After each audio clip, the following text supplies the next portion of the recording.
കാലിക്കറ്റ് യൂണിവേഴ്സിറ്റിയുടെയും കേരള സർക്കാരിന്റെയും അംഗീകാരത്തോടെ BCA, BSW, BCom, BSc artificial intelligence, BSc psychology, BSc hotel management തുടങ്ങിയ ഡിഗ്രി കോഴ്സുകളിലേക്ക് അഡ്മിഷൻ ആരംഭിച്ചിരിക്കുന്നു. DPOL കോളേജ്, ഡിസാറ്റ്, നിലമ്പൂർ. കാർഷിക വിളയുടെ ഉൽപാദന വിപണന രംഗത്ത് 40 വർഷത്തെ പ്രവർത്തന പാരമ്പര്യവുമായി ബിസ്മില്ല റബ്ബർ നഴ്സറി.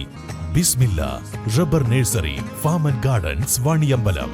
കിണറിൽ യഥേഷ്ടം വെള്ളമുണ്ടായിട്ടും അത് ഉപയോഗിക്കാൻ കഴിയാതെ കഷ്ടപ്പെടുകയാണ് ഒരു കുടുംബം. കരുവാരുകുണ്ട് പാന്ത്ര മുക്കട്ടയിലെ തെക്കുംപുറത്ത് ഹുസൈനും കുടുംബവുമാണ് വീട്ടുമുറ്റത്തെ കിണറ്റിൽ നിന്ന് കുടിവെള്ളം കിട്ടാതെ കഷ്ടപ്പെടുന്നത്. അയൽവാസിയുടെ വീട്ടിലെ കുളിമുറി മാലിന്യം തന്റെ കിണറ്റിലേക്ക് എത്തുന്നുവെന്നതാണ് ഹുസൈന്റെ പരാതി. ഹുസൈനും ഭാര്യ ആമിനയും മക്കളും കൊച്ചുമക്കളും ഉൾപ്പെടെ 6 പേരാണ് ഈ വീട്ടിൽ താമസിക്കുന്നത്. വീട്ടുമുറ്റത്ത് തന്നെ സമൃദ്ധമായി വെള്ളം ലഭിക്കുന്ന ഒരു കിണറുമുണ്ട്. എന്നാൽ കിണറ്റിലെ വെള്ളത്തിന് സോപ്പിന്റെയും അലക്ക സോപ്പിന്റെയും രുചിയാണെന്നാണ് ഹുസൈന്റെ പരാതി. അയൽ വീട്ടിലെ കുളിമുറി മാലിന്യം തന്റെ കിണറിലേക്ക് ഒഴുകിയെത്തുന്നു എന്നതാണ് ഹുസൈന്റെ പരാതി.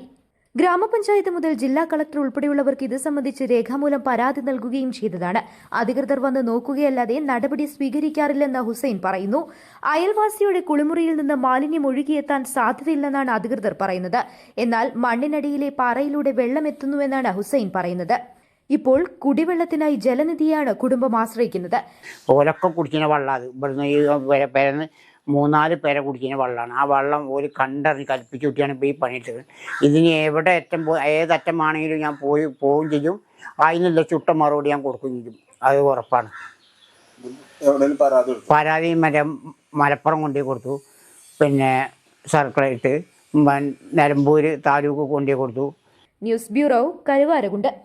സ്വന്തം ഹൈസ്പീഡ് ഇന്റർനെറ്റ്, നമ്മുടെ സ്വന്തം ഇന്റർനെറ്റ്.